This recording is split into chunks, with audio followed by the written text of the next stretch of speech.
বিসমিল্লাহির রহমানির রহিম। পরম করুণাময় ও অসীম দয়ালু আল্লাহর নামে শুরু।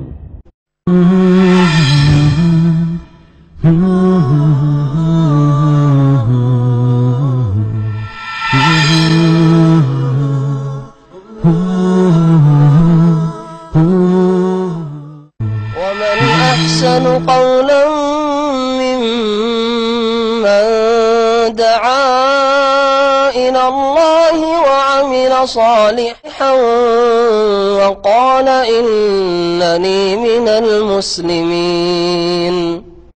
إن الحمد لله نحمده ونستعينه ونستغفره ونعوذ بالله من شرور أنفسنا ومن سيئات أعمالنا من يهده الله فلا مضل له ومن يضلل فلا هادي له وأشهد أن لا إله إلا الله وحده لا شريك له وأشهد أن محمدا عبده ورسوله أما بعد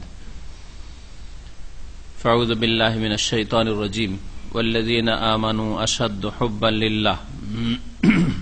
মহান আল্লাহর সমস্ত প্রশংসা যে আল্লাহ পাক রব্বুল আলামিন নের ভালোবাসা সবকিছুর ভালোবাসার উপর ফরজ। সালাত এবং সালাম নাজিল হোক মুহাম্মদুর রাসূলুল্লাহ সাল্লাল্লাহু আলাইহি সাল্লামের উপর, যার ভালোবাসা মহান আল্লাহর ভালোবাসার পরে প্রত্যেক মুসলিমের অন্তরে থাকা ফরজ। আজকে আকীদাতুত তাওহীদের দর্শে আমাদের এই সম্পর্কে আলোচনা রয়েছে। আল্লামা শেখ সালেহুল ফৌজান হাফেজাহুল্লাহ বলছেন, রাসূলুল্লাহ সাল্লাল্লাহু আলাইহি ওয়াসাল্লামের ভালোবাসা সম্পর্কে আলোচনা শুরু করার আগে যে অধ্যায় তিনি শুরু করেছেন তাতে কয়েকটি বিষয় রয়েছে, সে সম্পর্কে একটু আলোচনা করি, তাহলে অগ্রিম জানা থাকবে যে আগামী যে কিতাবের শেষ পর্যন্ত যে আলোচনার বিষয়বস্তুগুলি রয়েছে আমাদের কয়েক সপ্তাহে হয়তো শেষ হবে বা হয়তো 1-2 মাস লাগতে পারে, সেগুলি কি কি বলছেন। আল বাবুল খামিস, পঞ্চম অধ্যায়, ফি বায়ানে মা ইয়াজিবু ইতিকাদুহু ফির রাসূল সাল্লাল্লাহু আলাইহি সাল্লাম ওয়া আহলে বাইতিহি ওয়া সাহাবাতিহি। পঞ্চম অধ্যায় হচ্ছে এই বিষয় সম্পর্কে যে রাসূলুল্লাহ সাল্লাল্লাহু আলাইহি সাল্লাম এবং তার আহলে বাইত অর্থাৎ তার বংশধর যারা মুমিন মুমিনাত এবং তার সাহাবীগণ সম্পর্কে একজন মুসলিমের যে ইতিকাদ বা বিশ্বাস রাখা আবশ্যক এর বর্ণনা সম্পর্কে। আপনি রাসূলুল্লাহ সাল্লাল্লাহু আলাইহি ওয়াসাল্লাম সম্পর্কে কি বিশ্বাস রাখবেন, তার আহলে বাইত বংশধর সম্পর্কে কি বিশ্বাস রাখবেন এবং তার সহচরগণ সম্পর্কে কি বিশ্বাস রাখবেন। যালিকা ফি ফুসুল, আর এগুলি কয়েকটি পরিচ্ছেদে বর্ণনা করা হবে। আল ফাসল আওয়াল, প্রথম পরিচ্ছেদ, ফি ওজুবে মাহাব্বাতির রাসূল ওয়া তাযীবিহি, রাসূলুল্লাহ সাল্লাল্লাহু আলাইহি সাল্লামের ভালোবাসা এবং তার তাজিম শ্রদ্ধা সম্মান করা ফরজ এই বিষয়। ওয়া নাহি আনিল গুলু ওয়াল ইতরাফি মাদহিহি, এবং তার মর্যাদা সম্পর্কে অতিরঞ্জন বাড়াবাড়ি করা এবং তার প্রশংসায় অতিরঞ্জন করা সম্পর্কে যে নিষেধাজ্ঞা রয়েছে রাসূলুল্লাহ সাল্লাল্লাহু আলাইহি ওয়াসাল্লামের। ওয়া বায়ান মানজিলাতিহি সাল্লাল্লাহু আলাইহি ওয়াসাল্লাম, এবং নবী করিম সাল্লাল্লাহু আলাইহি ওয়াসাল্লামের যথাযথ মর্যাদা কি, কোন মর্যাদায় রাখলে আপনি তার মর্যাদায় কোন রকমের ত্রুটি ঘাটতিও করবেন না, বেয়াদবি করবেন না, আর তাতে কোন রকম অতিরঞ্জন বাড়াবাড়িও হবে না, যেটা বর্জনীয়। আল ফাসলুস সানি, দ্বিতীয় পরিচ্ছেদ, ফি ওজুবে তাআতিহি ওয়াল ইক্তিদাই বিহি, নবী করিম সাল্লাল্লাহু আলাইহি ওয়াসাল্লাম আনুগত্য করা ফরজ এবং তার অনুসরণ করা ফরজ এই সম্পর্কে। আল ফাসলুস সালিস, তৃতীয় পরিচ্ছেদ হচ্ছে, ফি মাশরুইয়াতিস সালাত ওয়াস সালাম, নবী করিম সাল্লাল্লাহু আলাইহি ওয়াসাল্লামের উপর সালাত এবং সালাম, দরুদ, সালাত যেটাকে দরুদ বলে আমাদের দেশের মানুষরা, ভারত, বাংলাদেশ, পাকিস্তানে উর্দু বাংলা ভাষী লোকেরা, নবী সাল্লাল্লাহু আলাইহি ওয়াসাল্লামের সালাত দরুদ পাঠ ও সালাম আলাইহি, এবং তার প্রতি সালাম পাঠ করা যে শরীয়ত সম্মত বিষয়, কখনো ফরজ আর কখনো সুন্নাত মুস্তাহাব। আল ফাসলুর রাবে, চতুর্থ পরিচ্ছেদ হচ্ছে, ফি ফাদলি আহলিল বাইত, নবী সাল্লাল্লাহু আলাইহি ওয়াসাল্লাম বংশধরের ফজিলত সম্পর্কে, তার বংশের যারা মুমিন মুমিনাত কাফের গুলি নয়। ওয়া মা ইয়াজিবু লাহুম মিন গায়রি জাফাইন ওয়ালা গুলু, আর তাদের ক্ষেত্রে যা আবশ্যক বিনা কোনো ত্রুটি ঘাটতিতে এবং বিনা বাড়াবাড়িতে, বাড়াবাড়িও নয় আর কোন রকম ঘাটতি ত্রুটি না করে যতটুকু তার বংশধর সম্পর্কে শ্রদ্ধা সম্মান করা বা রাখা আবশ্যক। আল ফাসলুল খামেস, পঞ্চম পরিচ্ছেদ হচ্ছে ফি ফাদলিস সাহাবা, সাহাবায়ে কেরামদের ফজিলত মহত্ব সম্পর্কে। ওমা ইয়াজিবু ইতিকাদু ফিহিম, এবং তাদের সম্পর্কে আপনার আমার কেমন ধারণা বিশ্বাস হওয়া উচিত। ওয়া মাযহাবু আহলিস সুন্নাহ ওয়াল জামাআহ ফিমা হাদাসা বাইনাহুম, আহলে সুন্নাত ওয়াল জামাতের মতামত ওই সব বিষয়গুলি সম্পর্কে যা তাদের মাঝে ঘটেছিল, আপোষে যে তাদের মতানৈক্য হয়েছিল অথবা তাদের মধ্যে আপোষে যে ভুল বুঝাবুঝি হয়েছিল, যেসব ঘটনাগুলি ঘটেছিল, বিশেষ করে আলী রাদিয়াল্লাহু তাআলা আনহু এবং মুআবিয়া রাদিয়াল্লাহু তাআলা আনহু আর ওই যুগটাই, এই বিষয়গুলি সম্পর্কে আমাদের ভূমিকা কেমন হওয়া উচিত, আহলে সুন্নাত ওয়াল জামাত হিসাবে আপনার কিরকম ভূমিকা হওয়া উচিত বা কি বিশ্বাস হওয়া উচিত। আল ফাসলুস সাদিস, ষষ্ঠ পরিচ্ছেদ হচ্ছে ফিন্নাহি আন সাব্বিস সাহাবা ওয়া আইম্মাতিল হুদা, সাহাবায়ে কেরামদের গালমন্দ করা নিষেধ এ বিষয়, এবং যারা আইম্মায়ে হুদা, হিদায়াতের ইমাম, যেসব আইম্মায়ে কেরাম উলামায়ে কেরামদের মাধ্যমে হিদায়াত পেয়েছে মুসলিম জাতি, তাদের গালমন্দ করা নিষেধ। তাহলে বোঝা গেল যারা আইম্মাতুল হুদা না আইম্মাতুদ দালালা, গোমরাহ করেছে মুসলিম জাতিকে, গোমরাহ করেছে, তাদের সম্পর্কে সমালোচনা করা, তাদের দোষ তুলে ধরা, হ্যাঁ, এটা নিষেধ নয় বরং ফরজ, অনেক ক্ষেত্রে সতর্ক করার জন্য ফরজ। আইম্মাতুল হুদা এই জন্য বলা হয়েছে, শুধু আইম্মা বলে দেওয়া হয়নি, কারণ আইম্মা ইমাম হচ্ছে, নেতা হচ্ছে দুই রকম। আইম্মাতুল হুদা যেসব ইমামদের মাধ্যমে, ওলামাদের মাধ্যমে হেদায়েত পাওয়া গেছে, কোরআন সুন্নাহর আলেম ওলামা যারা, যেমন মুহাদ্দিসিন কেরাম, বুখারী, মুসলিম, আবু দাউদ, নাসাঈ, তিরমিজি, ইবনে মাজাহ, ইমাম আবু হানিফা, শাফি, মালিক, আহমদ, আইম্মাতুল হুদা। আর তার আগে সাহাবায়ে কেরাম, তাবেইন, তাবা তাবেইন, তারা, তারপরে ইবনে তাইমিয়া, ইবনুল কাইয়িম, আজকালকার শাইখ ইবনে বাজ, ইবনে উসাইমিন, নাসির আলবানী, আইম্মাতুল হুদা, এরা কোরআন সুন্নাহর অনুসারী ইমাম। এই আর এদের অনুসারী যেসব ওলামায়ে কেরামরা, তাদেরকে যদি কেউ গালমন্দ করে তো গুনার কাজ, নিজের ক্ষতি করলো, তাদের কোনো ক্ষতি করবে না গাল দিয়ে। আর আইম্মাতুদ দালালা যাদের মাধ্যমে গুমরাহ হয়েছে, যাদের মাধ্যমে কবর মাজার পূজা মুসলিম জাতি শিখেছে, পীর মুরিদের ব্যবসা শিখেছে, সুফিজম শিখেছে, যারা এইসব ভ্রান্ত আকীদা শিখিয়েছে, সুফিজমে যতগুলি ভ্রান্ত আকীদা, পীরের ধ্যান, তাসাউরে শেখ, তারপরে ফানা বিলীন হয়ে যায়, আল্লাহ বিলীন হওয়া, রসুলে বিলীন হওয়া, আর পীরে বিলীন হওয়া, ফানা, এসব আর কত কি শিখিয়েছে। আর এইরকমই মিলাদ শিখিয়েছে, আর বহু বিদাত শিখিয়েছে, নাওয়াইতু শিখিয়েছে। যারা এইসব শিখিয়েছে বলবে আইম্মাতুল হুদা, বিদাতির নিয়ত পড়া শিখালে বলে হেদায়েতের ইমাম, কখনো না। যদি কেউ শিখায় তাহলে তো এদের সম্পর্কে সতর্ক করা ফরজ।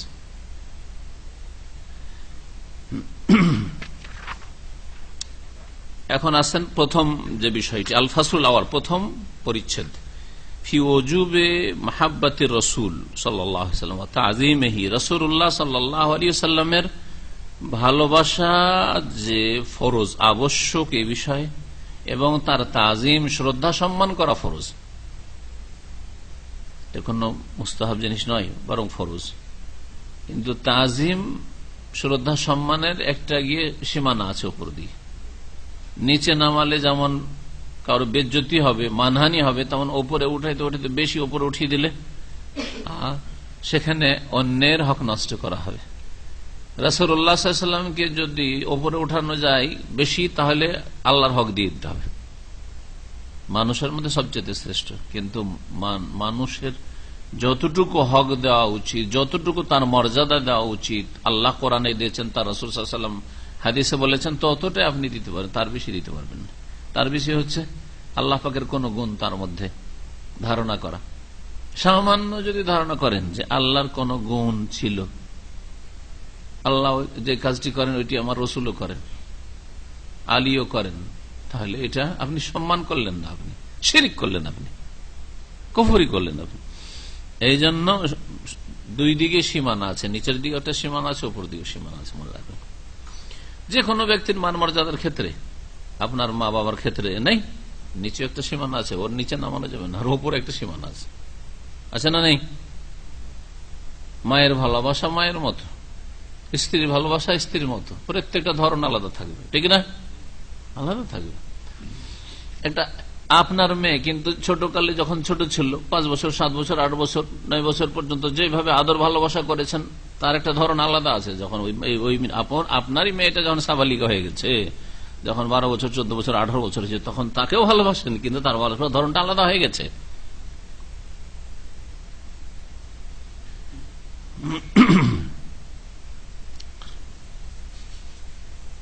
ওয়ান্নাহি আনিল গুলু ওয়াল ইতরাহ, অতিরঞ্জন এবং বাড়াবাড়ি তার প্রশংসায়, মাদহা মানে প্রশংসা। ওয়াবায়ানু মানজিলাতিহি, এবং তার মর্যাদার বর্ণনা, নবী সাল্লাল্লাহু আলাইহি ওয়াসাল্লামের মর্যাদার বর্ণনা। কথা অনেক লম্বা আছে, যতটুকু আমরা সারতে পারবো, আর না হলে প্রথম অংশটুকু সারব। নবী সাল্লাল্লাহু আলাইহি ওয়াসাল্লামের ভালোবাসা এবং তার শ্রদ্ধা সম্মান তাজিম, যা ফরজ। বলছেন 1 নম্বরে ওজুব ও মাহাব্বতিহি সাল্লাল্লাহু আলাইহি ওয়াসাল্লাম ওয়া তাজিমিহি, নবী করিম সাল্লাল্লাহু আলাইহি ওয়াসাল্লামের ভালোবাসার আবশ্যকতা, ভালোবাসা ফরজ।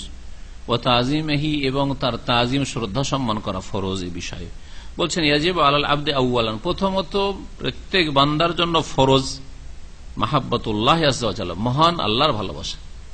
সর্বপ্রথম ফরজ আল্লাহকে ভালোবাসে, এমনকি রসুলকেও যে ভালোবাসছেন আল্লাহর জন্য। আল্লাহর সাথে রসুলের সম্পর্ক না থাকলে রসুলের ভালোবাসা থাকতো না, ঠিক না? কারণ রসুলের ভালোবাসাটা আল্লাহর জন্য, যেমন যে কোনো মুসলিমের ভালোবাসা আল্লাহর জন্য।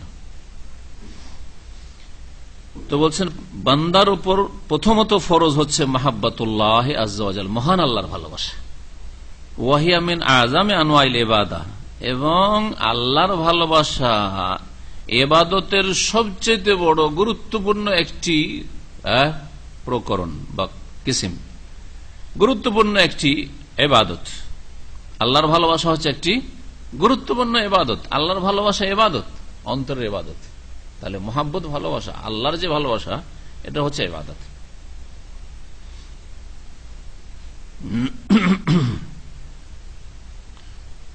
আল্লাহ রাব্বুল আলামিনকে যেইভাবে ভালোবাসেন ওইভাবে যদি কোন সৃষ্টিকে ভালোবাসা যায় তাহলে শিরক হয়ে যাবে। কিন্তু সৃষ্টির ভালোবাসা আমরা ভালোবাসি, বাপ মাকে ভালোবাসি, ছেলে মেয়েদেরকে ভালোবাসি, মানুষকে ভালোবাসি, ঠিক না? এগুলো হচ্ছে প্রাকৃতিক ভালোবাসা, যেটাকে প্রাকৃতিক ভালোবাসা, তবে এই বা ফিতরি প্রাকৃতিক ভালোবাসা। আপনার ছেলে যদি নাফরমান হয় তবু ভালোবাসবেন, ভালোবাসা আপনাকে আঘাত দেবেই, কষ্ট দেবে, ঠিক না?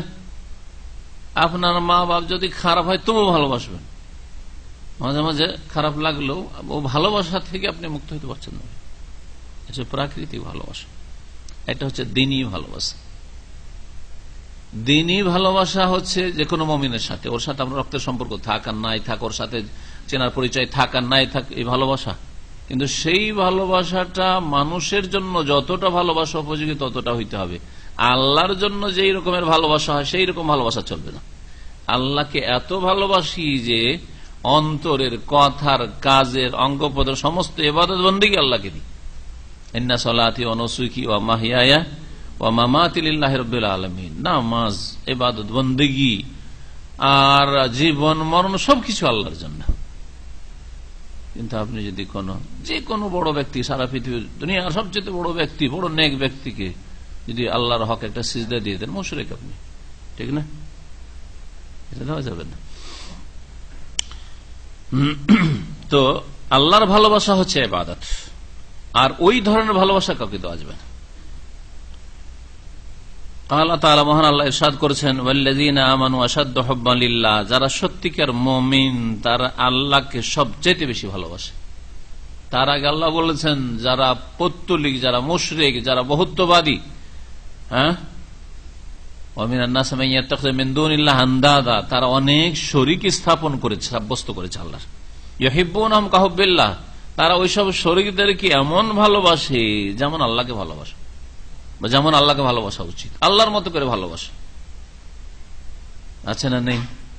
বুঝেন এইভাবে আল্লাহকে কেউ গাল দিলে মারামারি করবে না, কিন্তু ওদের দেবদেবীকে গাল দেন, শেষ করে দেব আপনাকে। শুধু দেবদেবীর ক্ষেত্রে ওদের পিঠটাকে যদি কিছু গাল দেওয়া ইসলামে জায়েজ নাই, কিন্তু বলেন যে এটা শিরক বলেন। হ্যাঁ, খাজা বাবার কাছে চাওয়া শিরক। হ্যাঁ, জিলানিকে গৌসুল আজম বলা শিরক বলেন। তো অনেক জায়গা থেকে যান বাঁচিয়ে ফিরে আসতে পারবেন না, ঠিক কিনা? কিন্তু নাস্তিক আল্লাহর দুশমন, আল্লাহকে গালি দিচ্ছে, রসুলকে গালি দিচ্ছে, কিছু না, চলাফেরা করছে রাস্তাঘাট। তাহলে কাকে বেশি ভালোবাসে? ওই আন্দাজ যেগুলো শরিক তাদেরকে বেশি ভালোবাসে, আল্লাহর মতো করে ভালোবাসে, যেমন আল্লাহকে ভালোবাসা ফরজ ছিল। সূরা বাকারা আয়াত নম্বর 165। মুমিন আল্লাহকে সবচেয়ে বেশি ভালোবাসে। কেন? লিআন্নাহু হুয়া রব, কারণ তিনি হচ্ছেন পালনকর্তা। আমার আপনার প্রতিপালন কে করছেন? আল্লাহ রাব্বুল আলামিন। পালনকর্তা তিনি। অস্তিত্বহীন থেকে অস্তিত্ব নিয়েছেন, কিছুই ছিলেন না, কিছুই ছিলাম না, আল্লাহ নিয়ে এসছেন। আপনার বাপেরও ক্ষমতা ছিল, মায়েরও ক্ষমতা ছিল, আপনার অস্তিত্ব নিয়ে আসার, যে মাতৃগর্ভে ধরবে ক্ষমতা ছিল, আল্লাহ নিয়ে এসছেন। কত কমজোর, কি অবস্থাগুলি, কি স্তরগুলি পার করে এসছেন, এক একটা করে চিন্তা করেন। সবগুলি আল্লাহ পাক রব্বুল আলামিনের।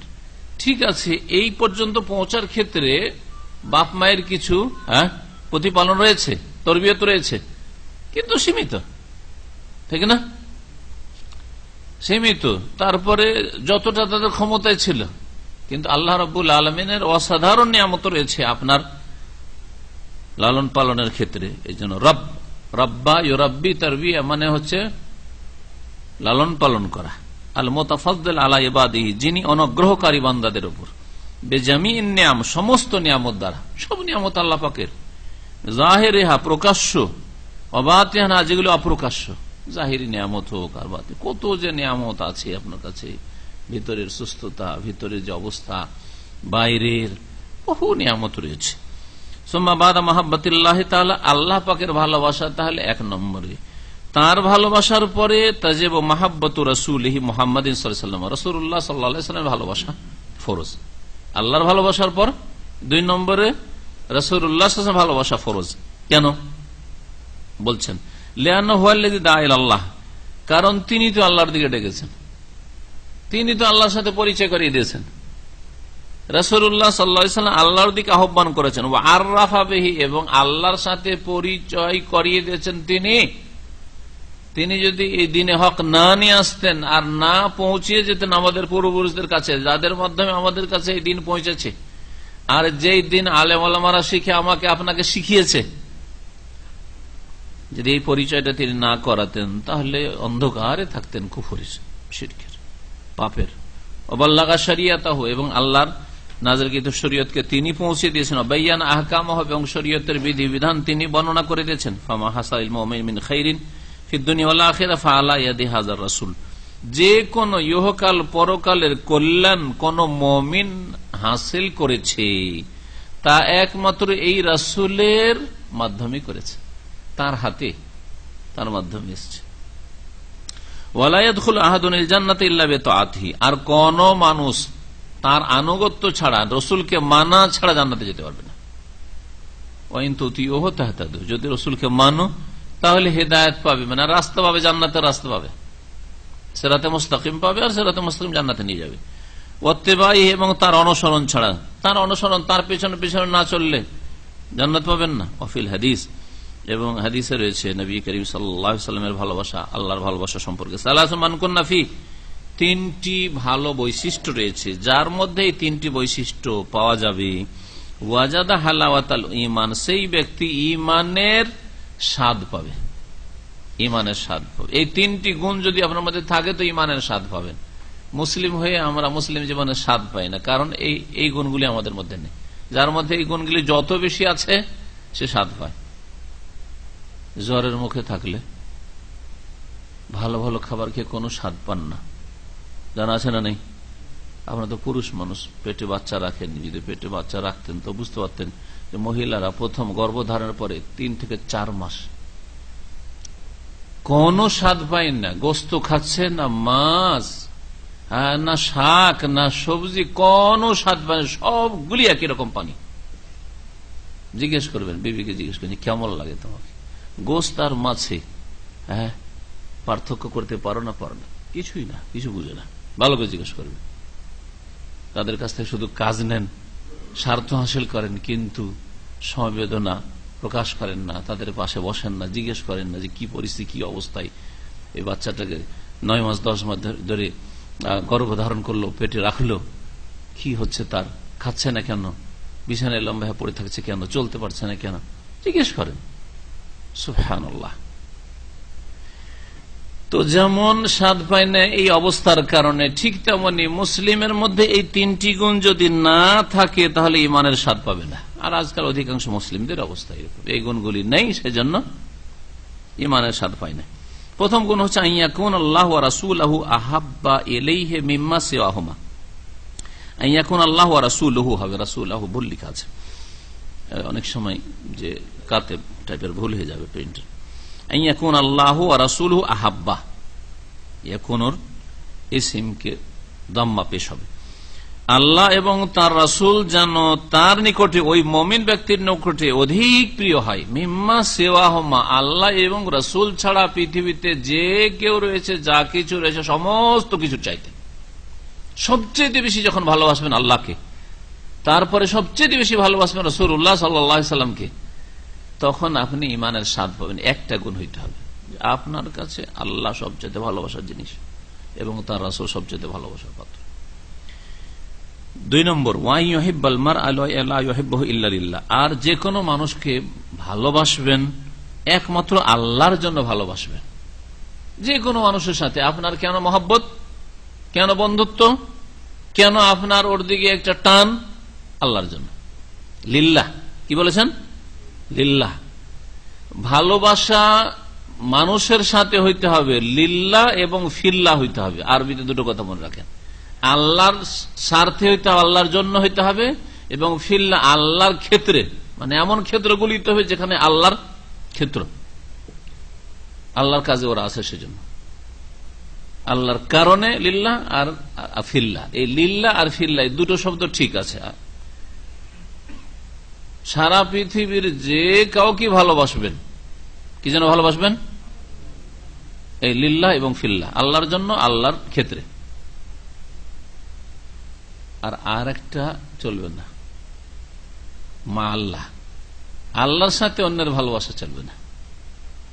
আমি আনা ওহিব্বুকা মা আল্লাহ, শিরক, আল্লাহর সাথে তোমাকে ভালোবাসি, মানে আল্লাহর মতো করে ভালোবাসছে, মা আল্লাহ চলবে না, আল্লাহর সঙ্গে ওর ভালোবাসা চলবে না, কিন্তু আল্লাহর জন্য ভালোবাসা আর আল্লাহর ক্ষেত্রে ভালোবাসা। আরবি যারা একটু জানেন তারা বুঝবেন যে পার্থক্য, একটা অক্ষরের পার্থক্য কত পার্থক্য হয়ে গেল। আনা উহিব্বুকা ফিল্লাহ, আমি আল্লাহর ক্ষেত্রে তোমাকে ভালোবাসি। আনা উহিব্বুকা লিল্লাহ, ঠিক আছে, আমি আল্লাহর জন্য তোমাকে ভালোবাসি, কিন্তু আনা উহিব্বুকা মা আল্লাহ, শিরক। বুঝা গেছে? আল্লাযীনা লা ইয়াদুনা মা আল্লাহ, এখানে বলছে যারা আল্লাহ ছাড়া, হ্যাঁ, আল্লাহর সাথে, আল্লাহর সাথে অন্যকে ডাকে না, ওরা হচ্ছে মুমিন। আল্লাহর সাথে ভালোবাসা শরীক করবেন না। আল্লাহর ভালোবাসার সাথে স্ত্রীর ভালোবাসা কোন তুলনা চলে না, বাপ মায়ের ভালোবাসা কোন তুলনা চলে না, ছেলে মেয়ের ভালোবাসার কোন তুলনা চলে না, ধন সম্পদ ভালোবাসা, নেতৃত্বের ভালোবাসার কোন তুলনা চলে না। যদি আপনার এইগুলোর মায়া ওই রকমই হয়ে যায়, তাহলে মা আল্লাহ, আল্লাহর সাথে এগুলোর ভালোবাসা হয়ে গেছে, তখন আপনার শিরক। পয়সার ভালোবাসা তখন শিরক চলে হয়ে যাবে, স্ত্রী ছেলে মেয়ের ভালোবাসা, দুনিয়ার ভালোবাসা, এইসব শিরক হয়ে যাবে তখন।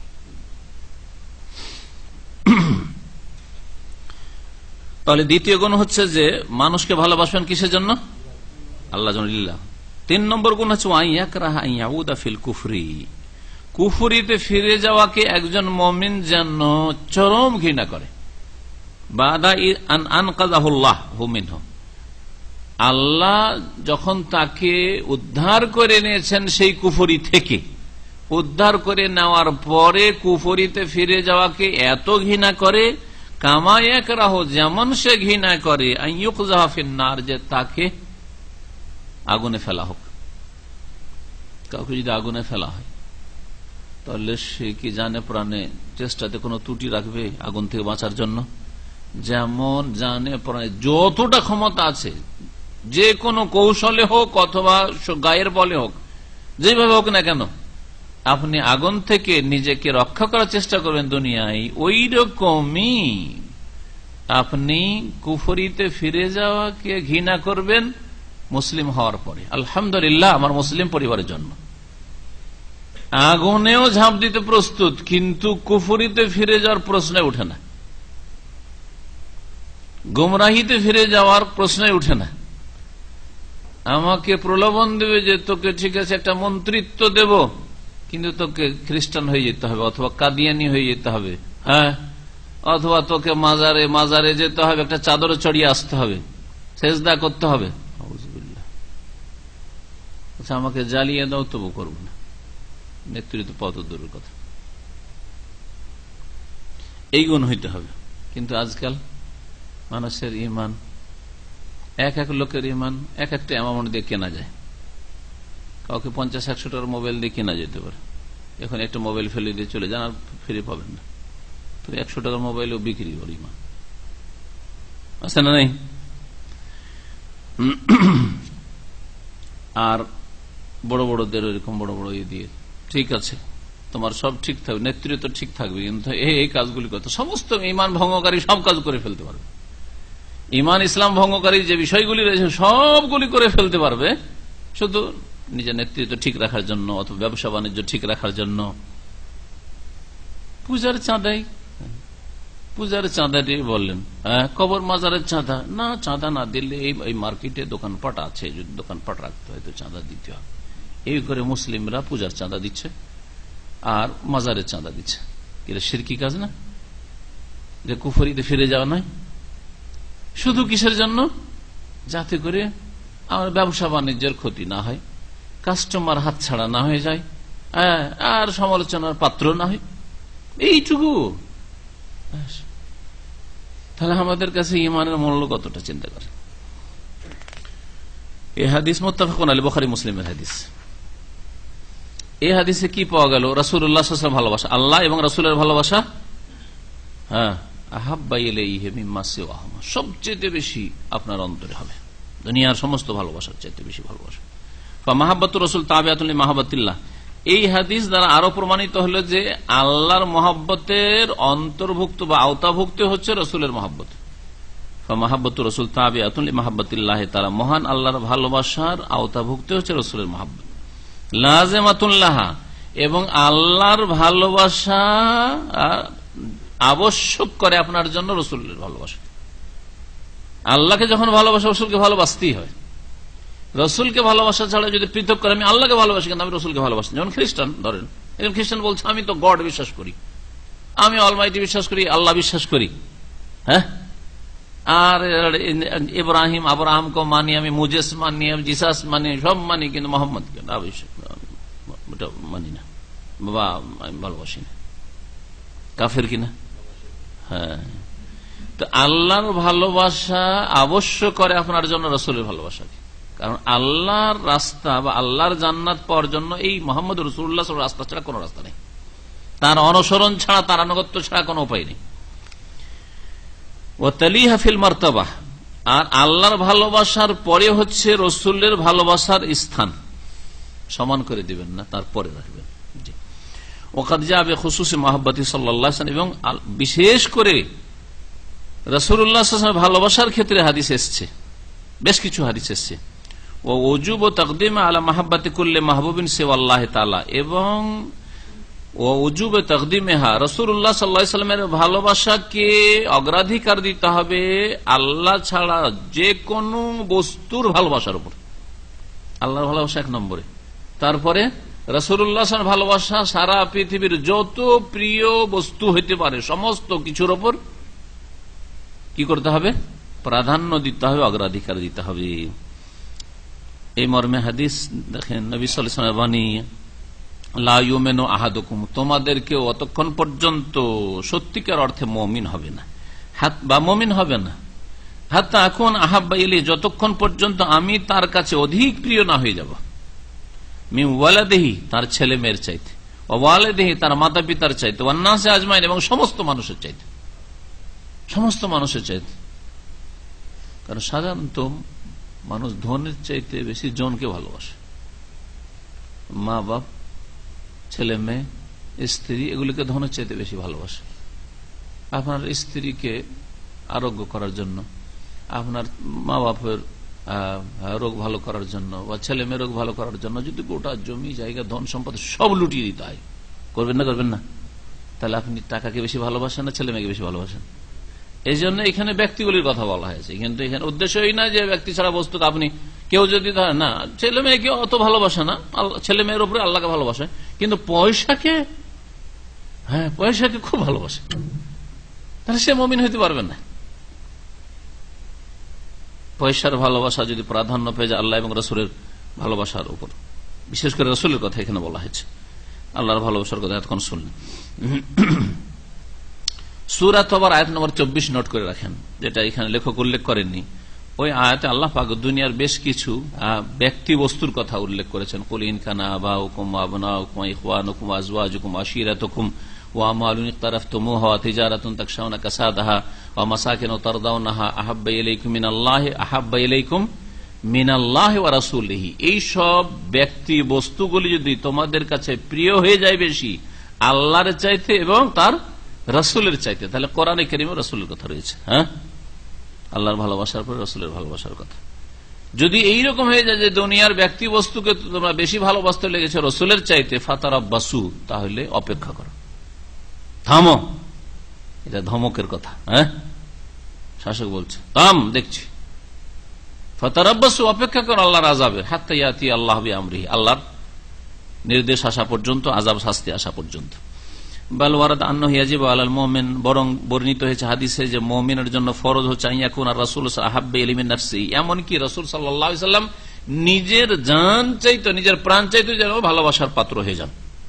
শুধু ছেলে মেয়ে আর বাপ মায়ের কথা নয়, আগের হাদিসে তো ওগুলো আসলো, কিন্তু আরো হাদিস রয়েছে তোমার নিজের জানের চাইতে বেশি ভালোবাসবে রাসূলুল্লাহ সাল্লাল্লাহু আলাইহি ওয়াসাল্লামকে, তাহলে মুমিন হতে পারবে। কামা ফিল হাদিস, যেমন একটি হাদিসে রয়েছে আন্না উমর ইবনে খাত্তাব রাদিয়াল্লাহু তাআলা ইয়া রাসূলুল্লাহ, উমর রাদিয়াল্লাহু তাআলা আনহু একবার, হে আল্লাহ রাসূলুল্লাহ, আনতা আহাব্বু ইলাইহি মিন কুল্লি শাইইন ইল্লা মিন নাফসি, আপনি অবশ্যই আমার কাছে সবচেয়ে বেশি প্রিয়, সমস্ত কিছুর চাইতে বেশি প্রিয়, ইল্লা মিন নাফসি, তবে আমার প্রাণ বেশি প্রিয় আমার কাছে, আমার জান প্রাণের পরে আপনি সবচেয়ে বেশি প্রিয় আমার কাছে দুনিয়ার সমস্ত কিছুর চাইতে। ফাকালা নবী সাল্লাল্লাহু আলাইহি ওয়াসাল্লাম, ওয়াল্লাযী নাফসি বিয়াদিহি, সেই আল্লাহর শপথ করে বলছি যার হাতে আমার প্রাণ রয়েছে, হাত্তা আকুন আহাব্বা ইলাইকি মিন নাফসিকা, অতক্ষণ পর্যন্ত মুমিন হতে পারবে না খাঁটি ওমর, যতক্ষণ পর্যন্ত তোমার কাছে তোমার প্রাণ চাইতে বেশি আমি অধিক ভালোবাসার পাত্রটা হয়ে যাব। ফাকালা লাহু ওমর, ওমর তখন আরো বিষয়টা জানা ছিল না, ভাবছিলেন যে নিজের জানকে সবাই ভালোবাসে। হ্যাঁ, চাচা জান, আপনার জান বাঁচা, তো নিজের জানটা সবার কাছে প্রিয় থাকে। হ্যাঁ, হঠাৎ করে যদি আকস্মিক কিছু হয় তো প্রথম জান বাঁচাবার চেষ্টা করবেন, তারপরে অন্যের খেয়াল আসবে। দেখেছেন একটু ওই যে কিরণ পড়ার ঘটনাতে কিন্তু অনেকে দেখেছেন, এক মা নামাজ পড়ছিল, দুটো বাচ্চা খেলাধুলা করছে, যখন পড়তে লেগেছে টের পেয়েছেন মহিলা, নামাজ ছেড়ে দৌড় দিয়ে পালিয়ে গেছেন। প্রথম পালিয়ে যাওয়ার পর খেয়াল হয়েছে আমার বাচ্চা আবার দৌড় দিয়েছে, এবার এটাকে উঠাচ্ছে, এবার ওইটাকে উঠাচ্ছে, এই করছে। তাহলে কি বোঝা গেল? এই ঘটনা কি প্রমাণ করে? মানুষের প্রকৃতিতে এটা রয়েছে যে নিজের জানকে সবচেয়ে বেশি ভালোবাসে, নিজের জানকে প্রাণকে সবচেয়ে বেশি ভালোবাসে, আর তারপরে অন্য কিছু। রাসূলুল্লাহ সাল্লাল্লাহু আলাইহি ওয়াসাল্লামের ক্ষেত্রে, আল্লাহ পাকের ক্ষেত্রে নিজের জানের চাইতে বেশি আল্লাহকে ভালোবাসত, নিজের জানের চাইতে বেশি রাসূলুল্লাহকে ভালোবাসত। এই জান সস্তা আল্লাহর জন্য, এই জান কোরবানি উৎসর্গ রাসূলুল্লাহ সাল্লাল্লাহু আলাইহি ওয়াসাল্লামের জন্য, রাসূলুল্লাহ সাল্লাল্লাহু আলাইহি ওয়াসাল্লাম নিয়ে আসা দ্বীনের হেফাজতের জন্য। এই ঈমান কখন তৈরি হবে? যখন আপনি নিজের জান চাইতে বেশি আল্লাহকে ভালোবাসবেন এবং রাসূলুল্লাহ সাল্লাল্লাহু আলাইহি ওয়াসাল্লামকে ভালোবাসবেন। ওমর বললেন, ফাইন্নাকা আল-আনা আহাব্বু ইলাইয়া মিন নাফসি, হে আল্লাহ রাসূল সাল্লাল্লাহু আলাইহি ওয়াসাল্লাম, আপনি এখন আমার নিকট আমার জান চাইতে বেশি প্রিয়। ফাকালা, তখন নবী সাল্লাল্লাহু আলাইহি ওয়াসাল্লাম বললেন, আল-আনা ইয়া ওমর, এখন তোমার ঈমানটা খাঁটি হয়েছে ওমর। ফাফি হাযা, এই হাদিসে বোঝা গেল, এই হাদিসও বুখারী মুসলিমে রয়েছে, বুখারী এটা শুধু সহিহ বুখারীতে রয়েছে। আগের যে হাদিসটা ছিল আইয়ুমিন আহাদু হাত্তা আকুন আহাব্বা ইলাইহি মিন ওয়ালিদি ওয়া ওয়ালাদি ওয়ান নাসি আজমাইন, এটা হচ্ছে বুখারী মুসলিমের হাদিস। ওমর রাদিয়াল্লাহু আনহুর ঘটনা সহিহ বুখারীতে রয়েছে। এই হাদিস দ্বারা কি বোঝা গেল? আন্না মাহাব্বাতা রাসূলে ওয়াজিবাতুন, রাসূলুল্লাহ সাল্লাল্লাহু আলাইহি ওয়াসাল্লাম ভালোবাসা ফরজ, ও মুকদ্দামাতুন আলা মাহাব্বাতি কুল্লি শাইইন সিওয়া মাহাব্বাতিল্লাহ, প্রত্যেক বস্তুর ভালোবাসার উপর অগ্রাধিকার পাবে রাসূলুল্লাহ সাল্লাল্লাহু আলাইহি ওয়াসাল্লাম ভালোবাসা, আর তা ফরজ। তবে আল্লাহর ভালোবাসা ছাড়া, আল্লাহর ভালোবাসা এক নম্বরে, 2 নম্বরে রাসূলুল্লাহ সাল্লাল্লাহু আলাইহি ওয়াসাল্লাম ভালোবাসা। ফাইন্নাহা তাবিআতুন লাহা লাযিমাতুন লাহা, কারণ নবী সাল্লাল্লাহু আলাইহি ওয়াসাল্লামের ভালোবাসা আল্লাহর ভালোবাসা নবী সাল্লাল্লাহু আলাইহি ওয়াসাল্লামের ভালোবাসাকে আবশ্যক, এবং আল্লাহর ভালোবাসার আওতাভুক্ত হচ্ছে নবী সাল্লাল্লাহু আলাইহি ওয়াসাল্লামের ভালোবাসা। লিআন্নাহা মাহাব্বাতুন ফিল্লাহি ওয়া লিআজালি, কারণ নবীর ভালোবাসাটা কিসের জন্য? ওটাও ফিল্লাহি আর লিল্লাহি। নবী সাল্লাল্লাহু আলাইহি ওয়াসাল্লামের ভালোবাসাটা কিসের জন্য বললাম? যেমন মুমিনের ভালোবাসা আল্লাহর জন্য এবং আল্লাহর ক্ষেত্রে, আল্লাহর জন্য আর আল্লাহর ক্ষেত্রে। তাজিদু বিজিয়াদাতি মাহাব্বাতিল্লাহ ফি কলবিল মুমিন, রাসূলের ভালোবাসার ক্ষেত্রে আমরা কিন্তু বিভিন্ন স্তরের মানুষ, একই স্তরের মানুষ না। কেন? সবাই একই রকম কারণ রাসূলকে ভালোবাসতে পারি না। হ্যাঁ, এর রহস্যটা কি? হ্যাঁ না, বলছেন যে আল্লাহর ভালোবাসাতে যেহেতু পার্থক্য রয়েছে, যার যত বেশি আল্লাহর সাথে ভালোবাসা তত বেশি রাসূলের সাথে ভালোবাসা, কারণ আল্লাহর ভালোবাসার আওতাভুক্ত যদি রাসূলের ভালোবাসা, তারপরে আল্লাহর ভালোবাসা আবশ্যক করে রাসূলের ভালোবাসাকে। আল্লাহর ভালোবাসায় যদি ঘাটতি থাকে, রাসূলের ভালোবাসায় ঘাটতি। হ্যাঁ, আল্লাহর ভালোবাসা যদি বেশি হয় তো রাসূলের ভালোবাসা বাড়বে। ও কথাই বলছেন, খুব গুরুত্বপূর্ণ কথা বলছেন। বলছেন যে লিআন্নাহা মাহাব্বাতুন ফিল্লাহি ওয়া লিআজালি, কারণ নবী সাল্লাল্লাহু আলাইহি ওয়াসাল্লাম ভালোবাসা হচ্ছে আল্লাহর ক্ষেত্রে এবং আল্লাহর জন্য। তাজিদু বিজিয়াদাতি মাহাব্বাতিল্লাহি, আল্লাহর ভালোবাসা বেশি যদি হয় মুমিনের দিলে, ফি কলবিল মুমিন, মুমিনের অন্তরে, তাহলে রাসূলের ভালোবাসা বেশি হবে। ওয়া তানকুসু বিনাকসিহা, আর যদি আল্লাহর ভালোবাসা অন্তরে কম হয়ে যায় মুমিনের, তাহলে রাসূলের ভালোবাসা কমতে লাগবে, রাসূলের ভালোবাসা কমতে লাগবে। ওয়া কুল্লু মান কানা মুহিব্বান লিল্লাহ, আর যে কেউ আল্লাহকে ভালোবাসবে, ফাইন্নামা ইউহিব্বু ফিল্লাহি ওয়া লিআজালি, সে আল্লাহর ক্ষেত্রে ভালোবাসবে এবং আল্লাহর জন্য ভালোবাসবে। এটি হচ্ছে নিয়ম। যে কোনো মানুষকে আপনার ভালোবাসার ক্ষেত্রে দাঁড়িপাল্লা হচ্ছে আল্লাহর জন্য ভালোবাসবেন, আল্লাহর ক্ষেত্রে ভালোবাসবেন। আপনার মায়ের পেটের ভাই আল্লাহর ক্ষেত্রে আছে, ভালোবাসবেন। আল্লাহর ক্ষেত্র ছেড়ে বাইরে ভালোবাসা কমবে। এখন যতটা বাইরে তত কমবে। পুরোপুরি বাইরে কোনো ভালোবাসা নেই, কাফের মুরতাদ হয়ে গেছে, কোনো ভালোবাসা নেই। আল্লাহর জন্য ভালোবাসা হবে।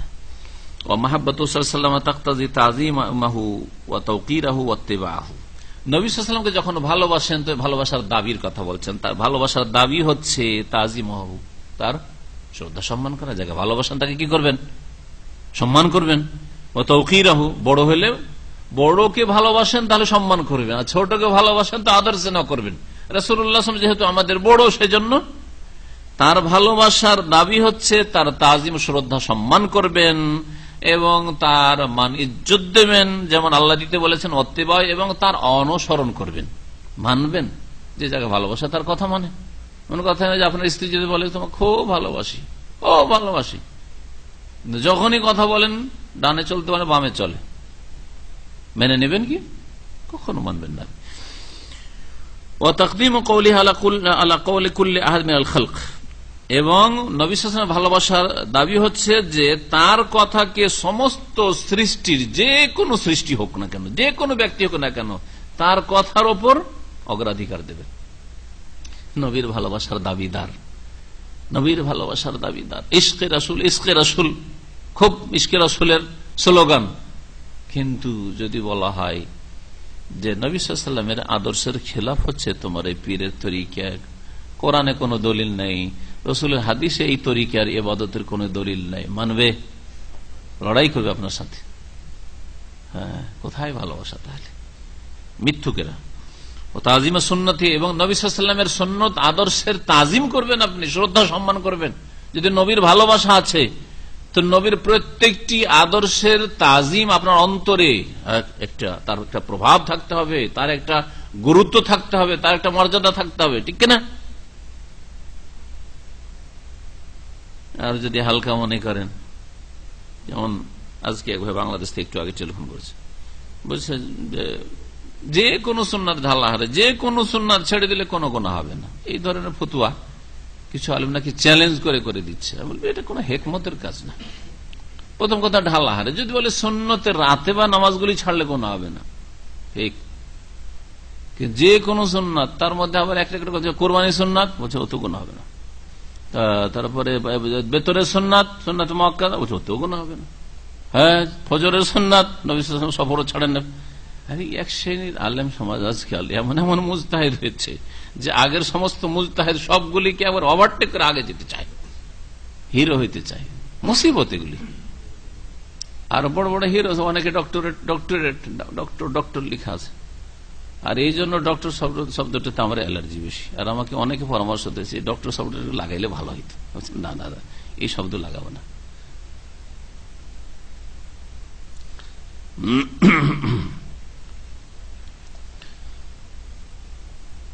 قال العلامة ابن القيم رحمه الله, নবী সাল্লাল্লাহু আলাইহি ওয়াসাল্লামের সুন্নতের তাজিমের কথা বলছেন। সুন্নতের তাজিম, আর আপনি মানুষকে নেগেটিভ শিখাবেন যে কোনো সুন্নত ছেড়ে দিলে গুনাহ হবে না, এটা শিখে নবী সাল্লাল্লাহু আলাইহি ওয়াসাল্লামের আদর্শ তরিকা যে শিখাইতে হবে।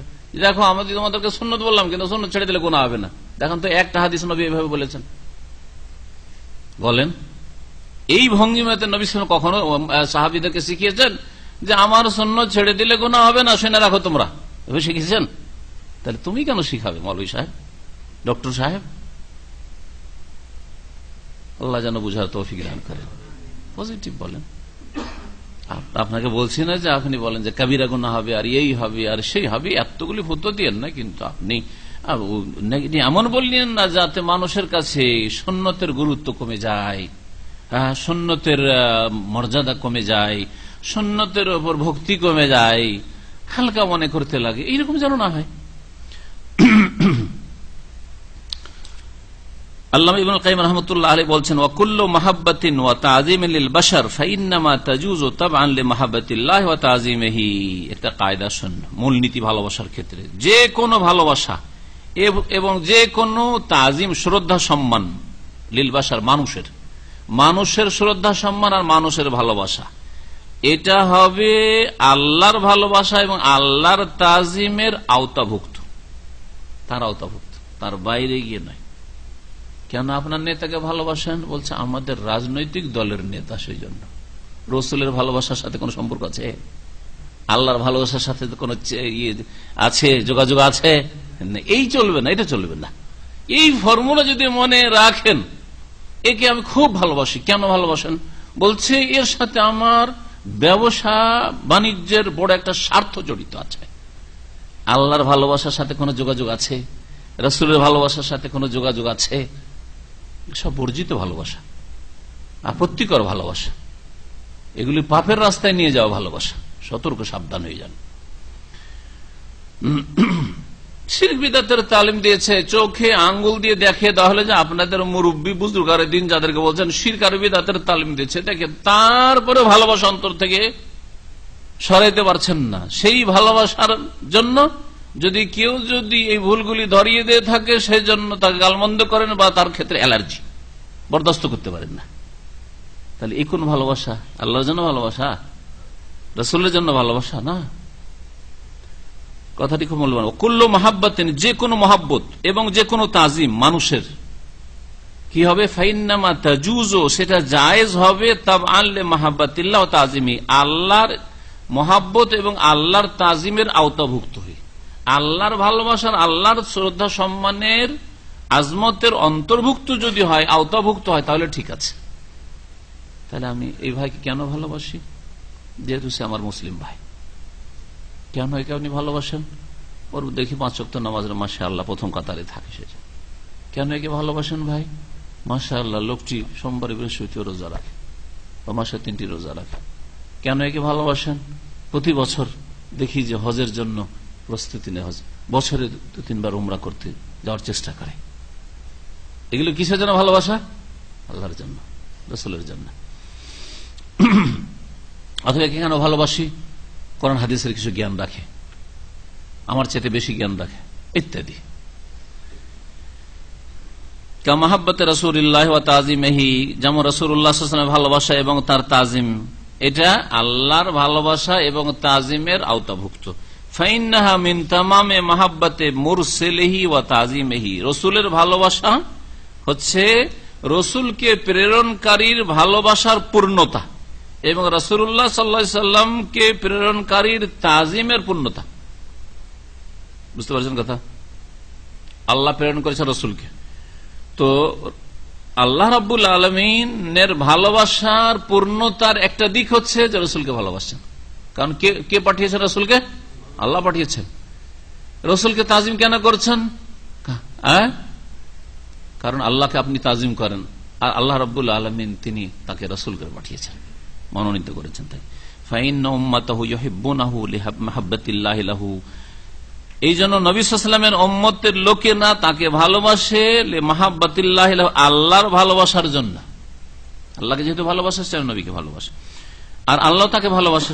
ওয়া ইউআযযিমুনাহু, এবং নবী সাল্লাল্লাহু আলাইহি ওয়াসাল্লামের তাজিম করে, ওয়াজুল্লুনাহু লিজালালিল্লাহি লাহু, আল্লাহ পাক রব্বুল আলামিনের যেহেতু তিনিও তাজিম করেন এবং আল্লাহ ও নবী সাল্লাল্লাহু আলাইহি ওয়াসাল্লাম মর্যাদা দিয়েছেন সেজন্য। ফাহিয়া মাহাব্বাতুন লিল্লাহি বিমুজিবাতি মাহাব্বাতিল্লাহ, তো নবী সাল্লাল্লাহু আলাইহি ওয়াসাল্লাম ভালোবাসা তাহলে আল্লাহর জন্য ভালোবাসা, একটা হল আল্লাহর জন্য ভালোবাসা। নবীকে কেন ভালোবাসি? আল্লাহর জন্য। আল্লাহর জন্য সর্বপ্রথম যাকে ভালোবাসি তিনি রাসূলুল্লাহ সাল্লাল্লাহু আলাইহি ওয়াসাল্লাম, পরে অন্যরা, সাহাবায়ে কেরাম, পরে উলামায়ে কেরাম, আইম্মায়ে কেরাম। এক নম্বর কথা আল্লাহর জন্য ভালোবাসা। দুই নম্বর কথা, যদি নবীকে ভালোবাসি তো আল্লাহর ভালোবাসার কারণ হবে, সেটা আল্লাহর ভালোবাসা পাবো। নবীকে যে যত বেশি ভালোবাসবে সে তত বেশি আল্লাহর ভালোবাসা পাবে। মিন মুজিবাতে মাহাব্বাতিল্লাহ, আল্লাহর ভালোবাসাকে আবশ্যক করে, ওয়াজিব করবে। মুজিবাত মানে কারণ, ভাবার্থ হচ্ছে কারণ। আল্লাহর ভালোবাসা পাওয়ার উপায় বা কারণ হচ্ছে রাসূলকে ভালোবাসা। রাসূলকে ভালোবাসা আল্লাহর ভালোবাসা পাবেন। ফাত্তাবিউনি ইউহিব্বুকুমুল্লাহ, নবীর অনুসরণ করে তাহলে আল্লাহ ভালোবাসবেন। ওয়াল মাকসুদ, উদ্দেশ্য হচ্ছে আন্নান নবী আলকাল্লাহু আলাইহি মিনাল মাহাব্বাতি ওয়াল মুহাব্বাতি ওয়ালিহাযা লাম ইয়াকুন বাশারুন আহাব্বা ইলা বাশার। কথা হচ্ছে যে নবী সাল্লাল্লাহু আলাইহি সাল্লামের উপর আল্লাহ রাব্বুল আলামিন এমন একটা সুপ্রভাব দিয়েছিলেন, তার একটা প্রভাব, ওয়াল মুহাব্বাত, এবং এমন একটা ভালোবাসা মানুষের অন্তরে দিয়ে দিয়েছিলেন যে নবীকে দেখলেই ভালোবাসত মানুষ, কট্টর দুশমন না হলে। যদি অন্তর ভাইরাস মুক্ত আছে তাহলে দেখলে ভালোবাসা ছাড়া উপায় নেই। এবং এমন প্রভাবিত হইতো এবং এমন একটা ভয় লাগতো। দেখেন, সব মানুষকে দেখলে কিন্তু ভয় লাগে না। মাদ্রাসায় বা স্কুলে লেখাপড়া করেছেন, সব টিচারকে দেখে ভয় লাগে না। কোন টিচারকে দেখলে ওর সাথে হাসি মজাক করে ছাত্ররা, হ্যাঁ, আর কোন টিচার কিছু কোনদিন মারেও না, আর গালও দেয় না, আর কর্কশ ভাষা তাও না, কিন্তু দেখলেই যেন লজ্জা পায় ছাত্ররা। হয় না? হয় না? সহজ কথা বলতে চাই না, আসলে ঠান্ডা। এটা আল্লাহর তরফ থেকে মানুষের ওপরে আল্লাহ পাক রব্বুল একটা হাইবাত, যেটা আরবিতে বলা হয়, হ্যাঁ, আল্লাহ পাক এটা আল্লাহর একটা দান, অনেককে আল্লাহ পাক দিয়ে থাকেন। নবী সাল্লাল্লাহু আলাইহি ওয়াসাল্লামের ওইটা পূর্ণ মাত্রায় ছিল। নবী করিম সাল্লাল্লাহু আলাইহি ওয়াসাল্লামের দিকে চোখে চোখ মিলিয়ে এইরকম করে কোন সাহাবী দেখতে পারতেন না ভয়ে, অথচ সবচেয়ে বেশি ভালোবাসতেন, কিন্তু দেখতে পারতেন না। এভাবে দেখতেন, চোখে চোখে দেখতে পারতেন না। দেখেন আমর ইবনে আস বলবেন, ওয়ালিহাযা লাম ইয়াকুন বাশারুন আহাব্বা ইলা বাশার ওয়ালা আহইয়াবা ওয়া আজাল্লা ফি সাদরিহি মিন রাসূলিল্লাহ সাল্লাল্লাহু আলাইহি ওয়াসাল্লাম ফি সুদুরি আসহাবিহি রাদিয়াল্লাহু আনহুম। এই জন্যই কোন মানুষের কাছে অধিক প্রিয় ছিল না এবং অধিক প্রভাবশালী ছিল না, ওয়া আজাল্লা ফি সাদরিহি, এবং অন্তরে অধিক সম্মানের পাত্র ছিল না রাসূলুল্লাহ সাল্লাল্লাহু আলাইহি ওয়াসাল্লামের চাইতে, ফি সুদুরি আসহাবিহি রাদিয়াল্লাহু আনহুম, তার সাহাবায়ে কেরাম সাথী সঙ্গীগণের অন্তরে। তারা ভয়ও করতেন রাসূলুল্লাহ সাল্লাল্লাহু আলাইহি ওয়াসাল্লামকে, আবার ভালোবাসতেন খুব। তার চাইতে বেশি কেউ অন্য কাউকে ভালোবাসতেন না। আর ওই তাদের উপর যে অন্য কোন শাসকের এরকম প্রভাব, যে ভয় কাঁপবে, এরকম কিছু, কিন্তু নবী সাল্লাল্লাহু আলাইহি ওয়াসাল্লামের সামনে সবাই জানে একবারে তার একটা প্রভাব ছিল। কালা আমর ইবনে আস রাদিয়াল্লাহু তাআলা আনহু বলছেন, ইসলাম কবুল করার পরে, ইন্নাহু লাম ইয়াকুন শাখসুন আবগাযা ইলাইহি মিনহু, জাহিলিয়াতের যুগে যখন আমি কুফর অবস্থায় ছিলাম, তখন আমার নিকটে মুহাম্মদ সাল্লাল্লাহু আলাইহি ওয়াসাল্লামের চাইতে বেশি ঘৃণার পাত্র বা শত্রু আর কেউ ছিল না। সবচেয়ে বেশি আমি তাকে ঘৃণা করতাম। ফালাম্মা আসলাম, তো যখন আমি ইসলাম গ্রহণ করলাম, লাম ইয়াকুন শাখসুন আহাব্বা ইলাইয়া মিনহু, তার চাইতে বেশি ভালোবাসার পাত্র আমার কাছে আর কেউ ছিল না। ইসলাম কবুল করতেই। ওয়ালা আজাল্লা ফি আইনি মিনহু, এবং আমার নজরে তার চাইতে বেশি মর্যাদাবান আমার কাছে কেউ ছিল না ইসলাম কবুল করার পরে।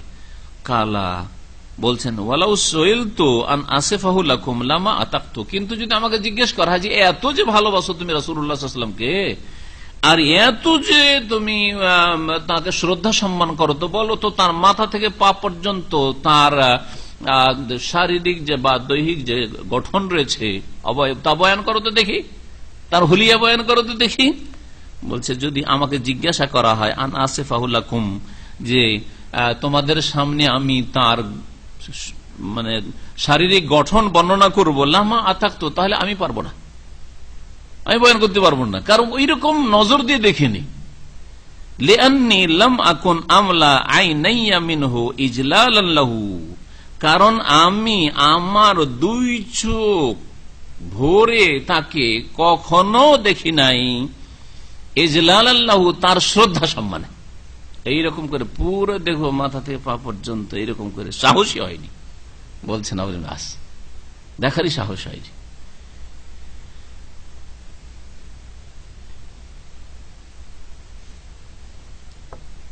ওয়াকাল উরওয়া ইবনে মাসউদ লে কুরাইশ, উরওয়া ইবনে মাসউদ জাহিলিয়াতের যুগে হুদাইবিয়ার সন্ধির সময় এই লোক কাফেরদের তরফ থেকে প্রতিনিধি হয়ে এসেছিল। হ্যাঁ, কুরাইশের কাছে এই প্রতিনিধি নবী সাল্লাল্লাহু আলাইহি ওয়াসাল্লামের সাথে দেখা সাক্ষাতের পরে কথাবার্তা আলোচনা করার পরে সন্ধির ব্যাপারে যখন ফিরে গেল মক্কায়, মক্কা যাওয়ার পরে কি বলেছেন শোনেন কথা। ইয়া কওমে, হে আমার সম্প্রদায়, হে জাতি শোনো, ওয়াল্লাহি লাকাদ ওয়াফাদতু ইলা কিসরা ওয়া কাইসার আল বুলুক, আল্লাহর কসম করে বলছি আমি প্রতিনিধিত্ব করেছি কিসরা পারস্য সাম্রাজ্যে গিয়ে, পারস্য রাজার দরবারে, ওয়া কাইসার রোমের রাজার কাছে, অল মুলুক এবং বিভিন্ন দেশের রাজাদের কাছে। আমার আয় তো মালিকান ইউআযযিমু আসহাবুহু মা ইউআযযিমু আসহাবু মুহাম্মাদিন মুহাম্মাদ সাল্লাল্লাহু আলাইহি ওয়াসাল্লাম, আমি কোন রাজাকে এমন দেখিনি যে তার সাথী সঙ্গীরা এত তার তাজিম শ্রদ্ধা সম্মান করে, যেমন শ্রদ্ধা সম্মান করে মুহাম্মদ সাল্লাল্লাহু আলাইহি ওয়াসাল্লামের সাথী সঙ্গীরা তার, এত শ্রদ্ধা সম্মান করতে দেখিনি। অথচ যদি অন্য দিক থেকে দেখেন তো পারস্য সাম্রাজ্যে রাজার দরবারে সিজদা হইতো, হ্যাঁ, রোমানদের কাছে সিজদা হয়, ভারতের মোগলদের দরবারে অধিকাংশ রাজা এইসব বিদ্যার্থীগুলোর দরবারে সিজদা ছিল, সিজদায় সালামি ছিল। নবী সাল্লাল্লাহু আলাইহি ওয়াসাল্লামকে কেউ সিজদা করতেন না, নিষেধ ছিল নবী সাল্লাল্লাহু আলাইহি ওয়াসাল্লামের পক্ষ থেকে। তাহলে সিজদাতেই শুধু তাজিম রাখা আছে কথা নয়, ওঠা বসায় চলা ধরন কথায় কথা বলাই, যেই তাজিম করতে দেখেছি মুহাম্মদ সাথী সঙ্গীদেরকে মুহাম্মদের ক্ষেত্রে, এই তাজিম আমি কোথাও কোন রাজ দরবারে দেখিনি। ওয়াল্লাহি, আল্লাহর কসম করে বলছি, মা ইউহিদ্দুনা নাযরা ইলাইহি তাজিমান লাহু, তার দিকে নজর তেজ করে কোন সাথী সঙ্গী দেখে না তার শ্রদ্ধা সম্মানে, যে একটু নজর রাখি তেজ করে পুরোপুরি দেখবে এরকম করে কেউ দেখে না। ছেলে মেয়েরা বাপকে যদি একটু ভয় করে পুরোপুরি দেখবে না, দেখে না, কিন্তু সামনে ডাকেন, দেখেছেন না দেখেননি, যাদের বাপ এরকম প্রভাবশালী দাপটওয়ালা তারা বুঝবে, বাপের সামনে নজর উঠিয়ে এরকম, আমরা যেমন বাপের সামনে নজর উঠিয়ে এইরকম দেখবো না, 25 বছর পর্যন্ত মনে করেনি, তারপরে হইতে পারে একটু বড় হওয়ার পরে বসেছে পরামর্শে ডেকেছে হয়তো, কিন্তু 25 বছর পর্যন্ত প্রশ্ন ওঠে না, সামনে দাঁড়াইতে তত্তর করে কাঁপতে। আরো দেখেন তাজিম বলছে যে নবী সাল্লাল্লাহু আলাইহি ওয়াসাল্লাম যে কোন থুথু বা কাশ ফেলতেন, ইল্লা ওয়াকা ফি কাফি রাজুলি মিনহুম, ফেলতেই তার সাথী সঙ্গীদের কোন একজনের হাতে তাগিয়ে পড়তো, চট করে ধরে নিতেন সাহাবীরা। এটা নবীর জন্য খাস, ভালো করে মনে রাখে, এটা কার জন্য খাস? নবীর জন্য। নবীর পরে কোন ইমামের সাথে, পীরের সাথে, বুজুর্গের সাথে, আলেমের সাথে, ওস্তাদের সাথে এ আচরণ করা জায়েজ নাই, এবং ওস্তাদের, পীরের বা আলেমের তার জন্য জায়েজ নাই যে এর উপর সন্তুষ্টি প্রকাশ করবে, বরং কঠোর ভাবে নিষেধ করবে। ভালো করে শুনে রাখেন, এই মতটি যে বললাম এটা একদিকে রাখেন, আর একটা মত হচ্ছে যে না, এই তাবাররুক সকলের জন্য, অন্য অন্য আলেম ওলামাদের থেকে আপনি তাবাররুক নেন, বুজুর্গার দিন থেকেও আপনি তাবাররুক নেন, এটা আর একটা মত। বুঝলেন কিনা? ভালো করে শুনেন আমার যুক্তিটা। যারা বলছে আমার মতোই যেসব ওলামায়ে কেরাম যে এটা শুধু রসুলের সাথে খাস, যে থুথু পড়তে নিলেন আর মেখে নিলেন, যদি কাশফোটাও আসে তো নিলেন আর মেখে নিলেন, উজুর পানি যা পেলেন একটু নবী সাল্লাল্লাহু আলাইহি ওয়াসাল্লাম পড়ছে ঝরে পড়ছে নিলেন আর মেখে নিলেন হাতে মুখে চেহারাতে, এটা নবীর সাথে যদি খাস রাখি তাহলে বেশি সম্মান করলাম না অন্য অন্য আলেমদের আর বুজুর্গদের জন্য এটা জায়েজ আর নবীর জন্য জায়েজ? ওতে বেশি সম্মান করলাম। নবীর সম্মান কারা বেশি করলো? যারা নবীর জন্য, এটা স্পেশাল বিষয়। আল্লাহ পাক নবীর ক্ষেত্রে শুধু তাবাররুক জায়েজ করেছেন, যে নবীর পরিত্যক্ত বস্তু থেকে বা নবীর ব্যবহৃত বস্তু থেকে বরকত হাসিল করা শরীয়তে বৈধ, সাহাবায়ে কেরামগণ করেছেন, আল্লাহ এর অনুমতি দিয়েছে। এটা নবীর শুধু বৈশিষ্ট্য, এটা আবু বকরের বৈশিষ্ট্য নয়। আবু বকর থেকে কেউ করেনি, এটা আমাদের সবচেয়ে বড় দলিল। উমর থেকে করেনি, উসমান থেকে করেনি, আলী থেকে করেনি, হাসান থেকে করেনি, হোসেন থেকে করেনি, ফাতেমা থেকে কোনো মহিলা করে নাই। যখন অন্য অন্য সাহাবায়ে কেরাম থেকে করেনি, আবু হানিফা, শাফি, মালিক, আহমদ থেকেও করেনি, ইমাম বুখারী থেকেও কেউ করে নাই। যখন করেন নাই সালাফে সালেহিন, তাহলে আমি পীর হয়ে বসে গেলাম আর আমার ওজুর পানি পড়ছে, একটু একটু নিয়ে একটু তাবারুক হাসিল করি। আমার খাওয়া দাওয়া থালা থেকে হুজুর একটু রেখে দেন, একটু তাবারুক রেখে দেন, একটু আপনার জুঠাগুলি খাবো। এইসব যে আমাদের দেশে আছে, এতে নবীর মর্যাদা দিলাম, আমরাও নবীর মতোই, নবীর মতো হয়ে পড়লাম। তাহলে কারা বেশি নবীর ইজ্জত করে এখন দেখেন। আমরা সৌদি আরবের ওলামারা, এই মাদানী ওলামারা, আমি যেই মত পোষণ করলাম বা এই যে কিতাবের সারা করছি, আমরা বেশি রসুলের তাজিম করি না ওরা যারা রসুলের মতো নিজেও মানুষের কাছে কি চায়? শ্রদ্ধা সম্মান চায়, যে আমাদের থেকেও তাবারুক হাসিল করুক। বলেন দেখি। তা আমাদের সমাজের আলেম আলমারা এটাকে বৈধ মনে করে।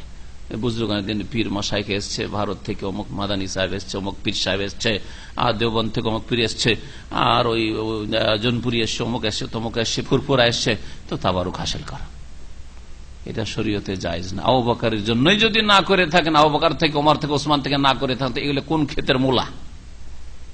কোন ক্ষেতের মূলা এগুলো? খবরদার, এটা শিরক। এইরকম তাবারুক হাসিল করা শিরক, এগুলো শিরকের চোরা রাস্তা। এমন চরম বিদআত যেগুলি খুব দ্রুত শিরকে পৌঁছাবে অতিরঞ্জন। একদিকে ক্ষতি হবে যারা তাবারুক হাসিল করবে তাদের, আর আরেকদিকে ক্ষতি যার থেকে তাবারুক হাসিল করবে সে ফুলে বেলুন হয়ে যাবে, যে আমি কিনা হইলাম, আমি তো বড় বুজুর্গ হয়ে গেছি। কথা বোঝা গেছে? সুতরাং আলেমের দিন যদি সত্যি কোরআন হাদিসের আলেম হয়তো কখনো এর অনুমতি দেবে না।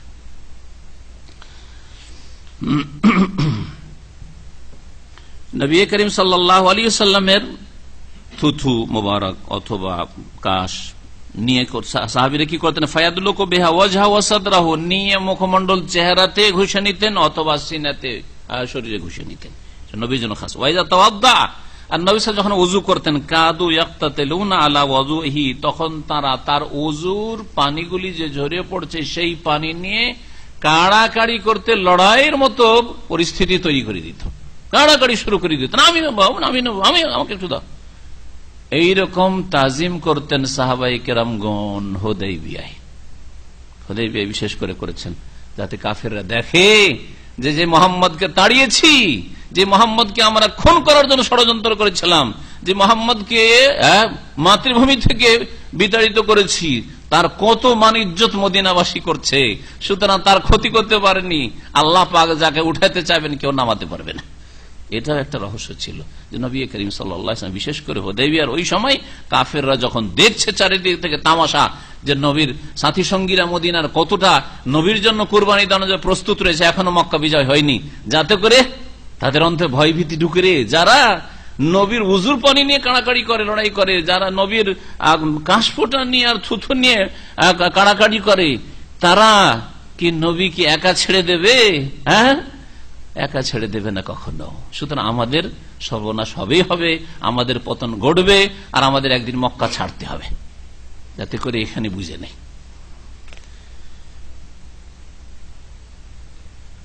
এই ঘটনাটি সহিহ বুখারীতে রয়েছে, হাদিস নম্বর 2529। তবে ভাষ্যকার সহিহ বুখারীর উদ্ধৃতি না দিয়ে জালাউল আফহাম একটি সিরাতের কিতাবের দিয়েছেন, উদ্ধৃতি দিয়েছেন 120 পৃষ্ঠা 121 পৃষ্ঠা। এখানে আজকের আলোচনা শেষ করছি, কথা লম্বা হয়ে গেছে। এরপরে আলোচনা আমাদের বাকি থাকলো নবী সাল্লাল্লাহু আলাইহি ওয়াসাল্লাম সম্পর্কে। নবী সাল্লাল্লাহু আলাইহি ওয়াসাল্লামের ভালোবাসার কথা আমরা জানলাম, এবং নবী সাল্লাল্লাহু আলাইহি ওয়াসাল্লামের শ্রদ্ধা তাজিম, আল্লাহ যতটা অনুমতি দিয়েছেন ততটা করতে হবে, এটা জানলাম। আর তারপরে জানবো নেতিবাচকটা, নবী সাল্লাল্লাহু আলাইহি ওয়াসাল্লাম সম্পর্কে তার মান মর্যাদা দিতে গিয়ে গলু অতিরঞ্জন বাড়াবাড়ি না করি, এবং তার প্রশংসা গণগান করতে গিয়ে আবার যাতে অতিরঞ্জন না হয়ে যায়, শিরকিয়া কথা না হয়ে যায়, শিরকের গন্ধ না চলে আসে, আল্লাহ পাকের কোন গুণ তাকে না দিয়ে দিই কথায় কাজে, এই বিষয়টা রয়েছে। আর তারপরে নবী সাল্লাল্লাহু আলাইহি ওয়াসাল্লামের আসল মর্যাদার কথা উল্লেখ করেছেন বায়ান ও মানজিলাতে, 3 নম্বরে নবী সাল্লাল্লাহু আলাইহি ওয়াসাল্লামের আসল মর্যাদা কি? তিনি আব্দুল্লাহ এবং রাসূলুল্লাহ, আব্দুহু ওয়া রাসূলুহু, ঠিক না? আল্লাহর বান্দাও আর আল্লাহ রাসূল। আল্লাহ রাসূল বলে কি করলেন? সম্মানিত করলেন। আল্লাহ রাসূল, কোন মানুষ রাসূল নেই, শেষ রাসূল একমাত্র আল্লাহর প্রেরিত তিনি। আল্লাহ তার কাছে ওহী করেছেন, তার কাছে জিবরিল আমিন সকাল সন্ধ্যা কতবার যে এসেছে ওহী নিয়ে। রাসূল মর্যাদা নিচে নামালেন না, নিচের দিকটা ঠিক রাখলেন, আর ওপর দিকে রাসূল বলে আবার ওপরে বাড়াইতে বাড়াইতে বাড়াইতে আল্লাহর হক যেন না দিয়ে দেন, সেই জন্য ওপর দিকে একটা বর্ডার, সেটা হচ্ছে আব্দু, আল্লাহর বান্দা। কিন্তু আল্লাহ যখন গোলাম, তো আল্লাহর গুণ দিয়েন না, আল্লাহর গোলাম করে রাখেন। বুঝা গেছে? এই দুটো খুব মূল্যবান গুণ। কার গোলাম? আল্লাহর গোলাম, আবার আল্লাহর সবচেয়ে খাস গোলাম, সবচেয়ে খাস গোলাম। যেমন একটা কেউ ছোট প্রতিষ্ঠানে চাকরি করে, 5টা লেবার আর 5টা লেবার আর 5টা লেবার ওখানে, তাহলে 5টা লেবারের মালিক সে হচ্ছে ছোট মালিক, কিন্তু একটা দেশের মালিক, দেশের মালিক। রাজার বাড়ির কেউ যদি খাদেমও হয়, তোর মূল্য আপনাদের চেয়ে আমাদের চেয়ে অনেক বেশি, এদিক থেকে, ঠিক না? এদিক থেকে আমি দিনের ক্ষেত্রে বলছি না। তার মধ্যে একটা, আমি রাজার বাড়ির এই আর সেই, রাজবাড়িতে সেখানে খাই দাই থাকে, আমোদ ফুর্তি করে। তো কথা হচ্ছে যে ওই রকমই বুঝার জন্য বলছি এই উদাহরণটি, যে রাসূলুল্লাহ সাল্লাল্লাহু আলাইহি ওয়াসাল্লাম আল্লাহর বান্দা এবং আল্লাহ রাসূল। বান্দা হলো আল্লাহর খাস বান্দা, আর আল্লাহর যখন গোলামি তার একটা গুণ, তখন আল্লাহর হক তাকে দিবেন না, ইবাদত তাকে দিবেন না। ইবাদত কাকে দিবেন? রাসূল যাকে দিয়েছেন তাকে। আল্লাহ যখন গোলাম, আল্লাহর বান্দা আব্দ তিনি, তো ইবাদত তিনিও দিয়েছেন কাকে? কাকে? রবকে, আল্লাহকে দিয়েছেন, তার রবকে দিয়েছেন, আপনিও তার রবকে, আপনার রবকে ইবাদত দেবেন। তো আপনার ইবাদত যেন রাসূলুল্লাহ সাল্লাল্লাহু আলাইহি ওয়াসাল্লাম হক না পায়, এই দুটো বিষয় ইনশাআল্লাহ তাআলা আগামীতে আলোচিত হবে। এখানে আমাদের দর্শ শেষ হচ্ছে। সাল্লাল্লাহু আলাইহি ওয়া সাল্লাম মুহাম্মদ ওয়া আলা আলিহি ওয়া সাহবিহি আজমাইন।